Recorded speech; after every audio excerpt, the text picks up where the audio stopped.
Wah, Kila mau ikut dengarkan khotbah di bukit. Pasti seru dengarkan khotbah yang pembicaranya adalah firman itu sendiri. Maksudnya apa toh, Keila? Yesus kan firman jadi manusia, melatih dekat dengan firman-Nya supaya peka terhadap dosa sekecil apapun. Mari anak-anak, kita perhatikan apa yang terjadi setelah masyarakat kagum terhadap pengajaran Yesus tentang khotbah di bukit. Halo adik-adik, kita bertemu kembali di dalam saat teduh PDKA. Mari kita bersama-sama berdoa sebelum kita mulai saat teduh kita pada hari ini. Bapa di dalam surga, kami berterima kasih karena Engkau memperkenankan kami untuk kami boleh terus-menerus hidup kami disearahkan dengan hidupnya Tuhan. Kami mohon kiranya Engkau berikan kepada kami firman-Mu, sehingga firman-Mu itu boleh menjadi pemimpin di dalam kehidupan kami. Dan melalui firman-Mu itu, kehidupan kami boleh disekutukan dengan Tuhan kami Yesus Kristus dan dengan seluruh tubuhnya. Terima kasih Bapa, terpujilah nama-Mu. Dalam nama Tuhan Yesus kami bersyukur dan berdoa. Amin. Adik-adik sekalian, kita tentu saja masih ingat Tuhan Yesus baru saja melakukan satu buah khotbah yang sangat berkuasa di bukit. Nah, adik-adik sekalian, kalau kita perhatikan dari Injil Matius yang kita sedang baca ini, maka kita akan melihat bahwa khotbah di bukit ini merupakan satu buah gambaran yang sangat-sangat mirip dengan satu buah cerita yang besar sekali di dalam Alkitab Perjanjian Lama. Gambar apa itu? Saya coba ceritakan sedikit, saya harap adik-adik akan mengingat. Di dalam Injil Matius dicatat bahwa ketika Tuhan Yesus lahir, pada waktu dia masih kecil, ada orang-orang Majus yang datang. Lalu orang-orang Majus itu bertemu dengan Herodes. Lalu Herodes berkata, "Katakan di mana anak itu? Katakan kepada saya, selidikilah supaya saya datang dan bisa menyembah." Tetapi Herodes tentu saja tidak mau menyembah Tuhan Yesus.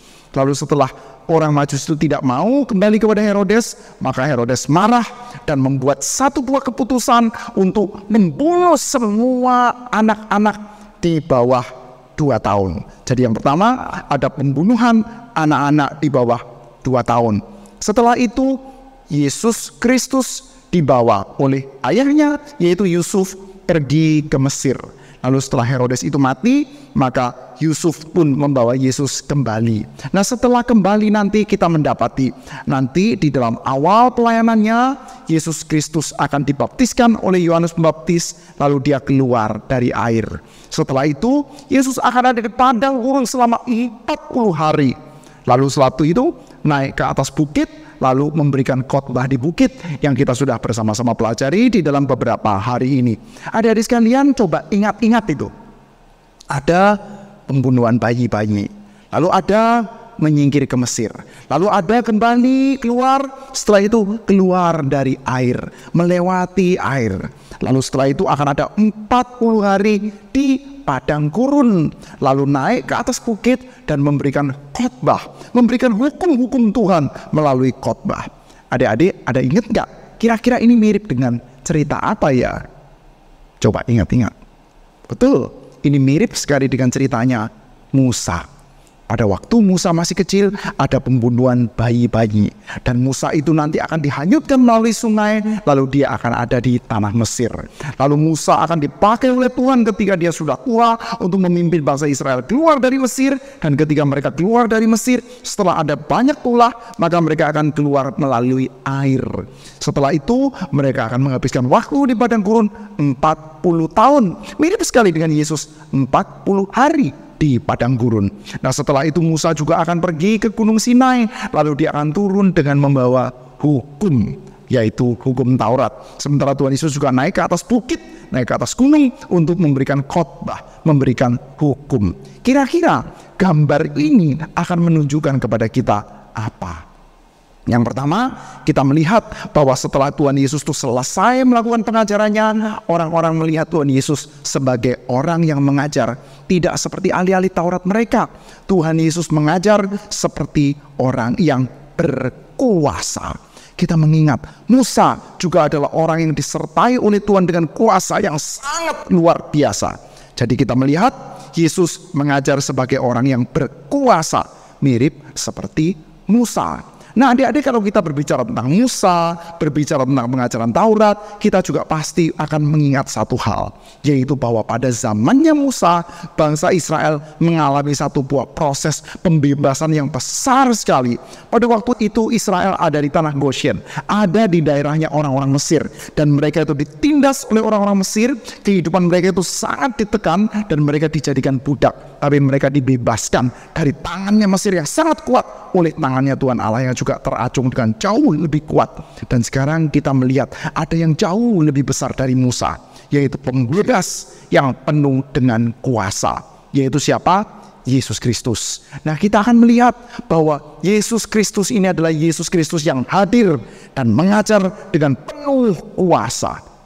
Maka ketika pengajaran-pengajaran Yesus itu diberikan kepada orang banyak pada waktu itu, dan ketika orang yang membaca Injil Matius melihat pengajaran-pengajaran Tuhan Yesus itu, maka kita mengingat satu hal, bahwa bukan sekedar pengajaran Yesus itu benar, bukan sekedar pengajarannya dia itu baik, tetapi pengajaran-pengajaran ini mengingatkan kita bahwa akan ada satu buah tindakan pembebasan besar yang dihadirkan oleh tokoh yang sangat berkuasa. Nah adik-adik, kita jadi pikir, kira-kira dibebaskan dari apa ya? Kalau kita ini mau dibebaskan dari apa kira-kira ya? Saya itu dipenjara juga tidak, ditindas juga tidak, perlu dibebaskan dari apa? Nah kita melihat pada waktu itu ada satu orang ini terkena sebuah penyakit yang sangat mengerikan. Kalian tahu penyakit apa itu? Penyakit ini namanya adalah kusta. Itu adalah satu buah penyakit yang sangat menular, dan pada waktu itu orang-orang kusta adalah orang-orang yang harus diasingkan. Dia itu harus membawa di dalam dirinya itu bunyi-bunyian seperti kayak lonceng, supaya kalau ada orang ini lewat, semua orang tahu. Kenapa? Karena orang ini harus diasingkan, tidak boleh kumpul dengan masyarakat yang lain karena sangat menular.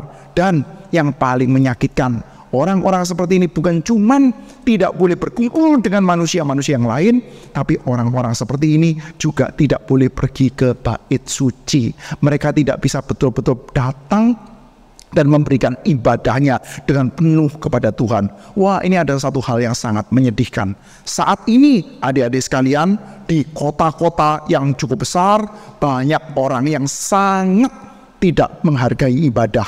Kalau diajak pergi ke gereja, diajak pergi beribadah kepada Tuhan, diajak pergi ke sekolah minggu, banyak yang malas-malasan, ogah-ogahan. Boleh nggak sih kalau minggu ini saya nggak usah?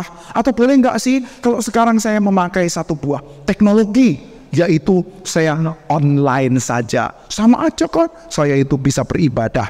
Nah adik-adik, bahaya sekali. Zaman sekarang ada orang yang sangat meremehkan ibadah. Padahal kalau kita lihat di dalam kitab suci, tidak bisa datang dan beribadah kepada Tuhan, itu adalah bencana. Itu adalah sengsara yang paling serius, karena kita mesti terpisah dari Tuhan kita yang penuh dengan kebaikan, penuh dengan kemurahan. Nah pada waktu itu adik-adik sekalian, orang-orang kusta adalah orang-orang yang diasingkan dari manusia yang lain. Itu rasanya tersendiri sekali, rasanya kesepian sekali. Dan bukan cuman tidak bisa bersekutu dengan saudara-saudara seiman yang lain, tapi juga tidak bisa datang ke rumah Tuhan, tidak bisa pergi ke bait suci, tidak bisa beribadah kepada Tuhan. Nah orang ini sudah pernah mendengar Tuhan Yesus berkhotbah, dan orang ini melihat Yesus Kristus adalah tokoh yang sangat berkuasa. Dia berkuasa. Di dalam khotbahnya kita bisa melihat orang ini adalah orang yang bukan cuma mengajar dengan hebat, bukan cuma mengejar dengan detail, tetapi mengajar dengan penuh kuasa. Maka orang ini yang percaya kepada kuasanya Tuhan Yesus yang besar, mulai memberanikan diri untuk mendekat dan berkata kepada Tuhan Yesus, Tuhan, kalau Tuhan itu mau, Tuhan yang berkuasa pasti bisa menyembuhkan saya. Apakah Tuhan mau untuk menyembuhkan saya? Apakah Tuhan mau untuk menjadikan saya ini tahir?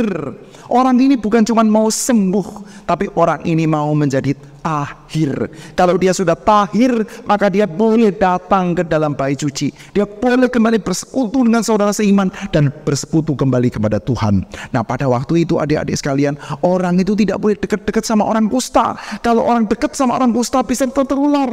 Maka orang yang tahir kalau bertemu dengan orang kusta, lalu sentuhan sama orang kusta, orang yang sentuhan itu juga dianggap tidak tahir.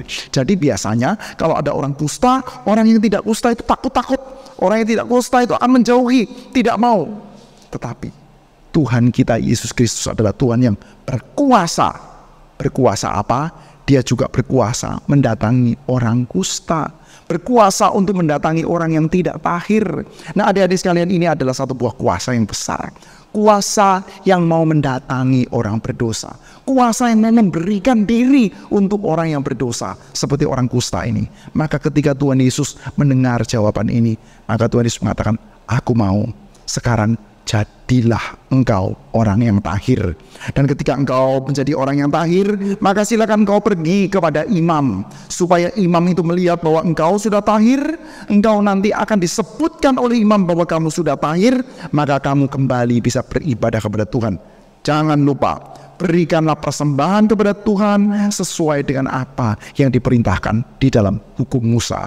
Adik-adik sekalian, Tuhan Yesus begitu mengasihi orang kusta ini dan dia mau menyembuhkan orang kusta. Dan pada waktu itu, siapa yang ngecek bahwa orang ini sudah sembuh? Yang ngecek adalah imam. Maka orang ini harus pergi kepada imam dan imam harus periksa-periksa. Diperiksa.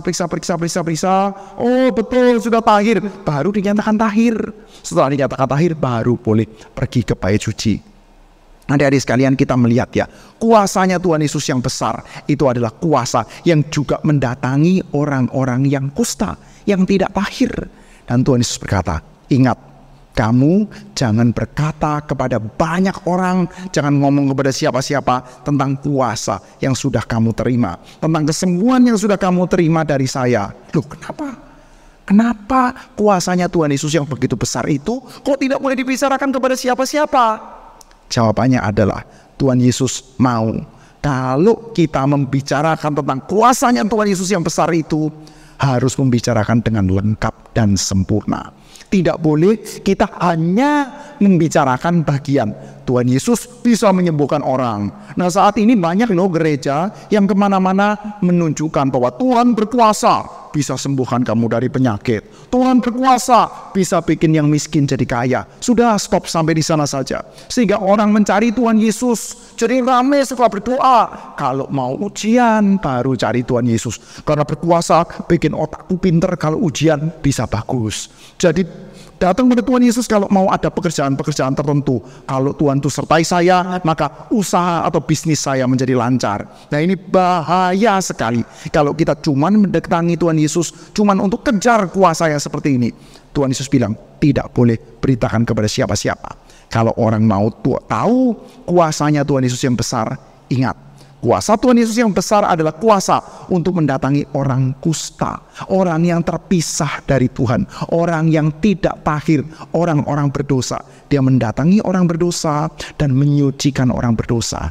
Dan jangan lupa bahwa dia mendatangi orang berdosa, menyucikan mereka dengan jalan berkorban. Nah, ini sesungguhnya adalah satu buah kuasa yang paling besar. Kuasa untuk memberikan dirinya sendiri, memberikan hidupnya sendiri untuk menggantikan orang-orang berdosa. Itu adalah kuasa dari Yesus yang kita sama-sama sembah dan tinggikan. Adik-adik sekalian, kita mengingat Yesus Kristus seperti Musa, hanya jauh lebih besar daripada Musa. Dia datang dengan kuasa yang besar, kuasa untuk mengasihi kita, orang yang berdosa. Adik-adik, mengasihi orang yang berdosa, mengasihi orang yang nakal, mengasihi orang yang jahat dan tidak menyenangkan, itu tidak mudah.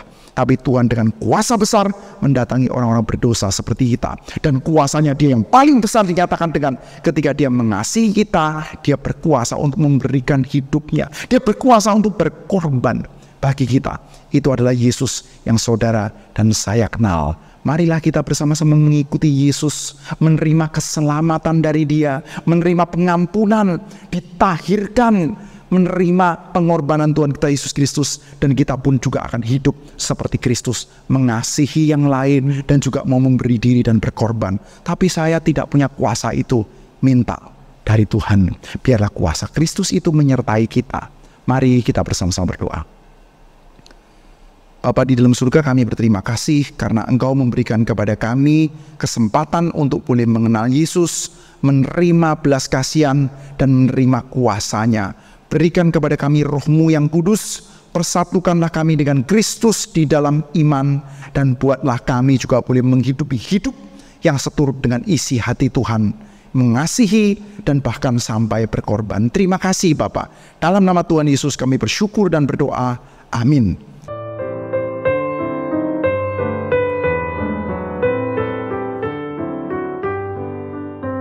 Hari ini Kayla sedih sekali karena pintu kamar mandi Alang rusak. Dia butuh palu dan gergaji untuk memperbaikinya. Tapi Kayla nggak bisa pinjamkan barang yang dia perlukan. Loh, kenapa nggak tanya Papa? Semua peralatan itu ada di kamar belakang. Hah? Serius? Nah, itulah anak-anak semuanya. Alkitab menyediakan berbagai keperluan kita untuk hidup. Semua ada dalam firman Allah secara garis besar. Mari kita bertekun dalam janji dan titah Tuhan setiap saat.